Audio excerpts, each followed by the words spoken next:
Hello everyone, my name is Kimboy Spin. I am from Group 4 and our topic is about project proposal. So kay bata kung unsa ng project o proposal. So a project is dapat mo tumanon or buhaton. While a proposal is naka ika-suggest or ika-offer. So dili na topic is about unsa ng project proposal o unsa yung kasing-kasing terms. A project proposal is a document that is written for problem solving, service provision, event planning, or equipment selling. Proposals are used to convince the reader to do what the proposal suggests. Kasagaran is nas business such as buying goods or services, funding a project, or implementing a program. Proposals in the professional world are used for internal within an organization and external from one organization to another purposes. Ag internal is a good decision while ag external is not sure if is it bad or good decision, but mostly bad ag decision niini. Proposal stands out depending on its ability to clearly answer questions about what is being proposed, mo to ika-offer or ika-suggest, on how the plan will be carried out when it will be implemented and how much money will be needed or spent. In other words, they are persuasive documents that need to do the following: highlight reader benefits, prove your credibility in carrying out the project, and allow the reader to respond easily. As a student, naka-familiar tag written proposals, maybe even without you knowing it. Whenever you envision plan and complete a project or na kay project na dapat mo tumanon na ipasi mo kinugmaan sa maestra. So, this process may involve writing a paper or doing a presentation in front of an audience to get approval. So, example ani is mag-report ka in front sa imong classmate and of course sa imong teacher. Ang goal nimo is ma-approve sa maestra o makasabot po ang imong mga classmates sa imong report. Naka-familiar tag proposals is mo sudya ika-offer or ika-suggest. While proposal writing may seem like an intimidating task, they can be made easier by following the guidelines in writing and familiarizing yourself with the parts of a project proposal. Guidelines in writing the proposal. Gathering the data. One of the characteristics of an effective proposal is being well researched. It needs concrete data to back up its claims so it can become more credible. You can gather data from primary and secondary sources and apply the strategies that you learned in writing a research paper in the previous lesson. So, usa sa mga characteristics sa effective proposal kay kanang lihiro ka sa research. Nagkinahanglan ni og konkretong data para i-back up maging claim para mas katuohan. Number 2, organizing the data. A proposal becomes more effective if the information on it is clearly organized. You can use the parts of the proposal to guide you in your organization or use an outline to structure your discussion more effectively.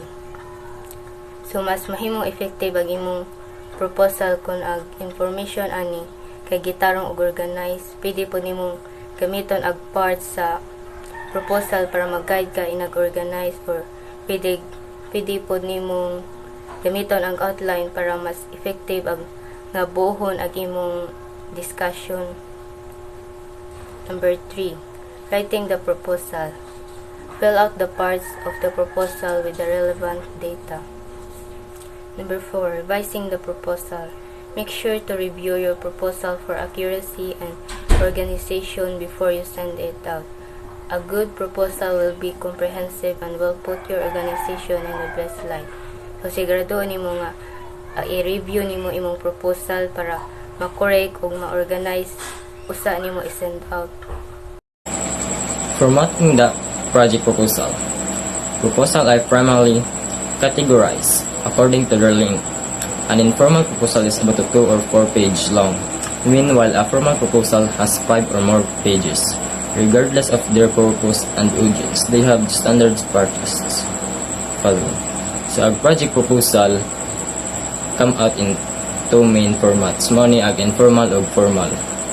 Ag informal proposal are shorter, usually 2 to 4 pages, while ag formal proposal are longer, typically 5 or more page, regardless sa ilang length. The first section is the introduction. This section provides background information necessary for understanding the project.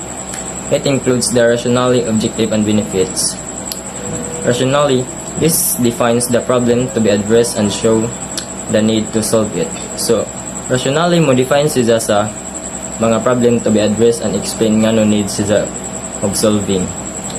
So, objectives, this reveal what the project intends to achieve in terms of the result. It also gives the reader an idea of the intended solution. Good objectives are SMART: specific, measurable, attainable, result-oriented, and bound within a realistic time frame. So, objective sila mo describe ug unsa agi kuan sa project the aims para ma-achieve in measurable terms, following by the SMART criteria. Money ag kuan SMART criteria: specific, measurable, attainable, result-oriented, of time-bound. Benefits. These show the reader or the target audience can gain from the proposal, which may be improvement in processes or system, an increase in revenue, or a change in behavior of the beneficiaries of the proposal. So, benefits outlines what the reader or target stands to gain gikan sa proposal, such as process improvements, revenue increases, or behavioral changes among beneficiaries. Project description. This section gives specific information about the project itself. It indicates how the project will address the identified problem through the following parts.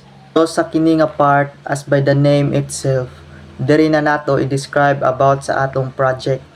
Bali kung unsay plano nato ani nga project, magbutang ta diri kung para asa ning projeka.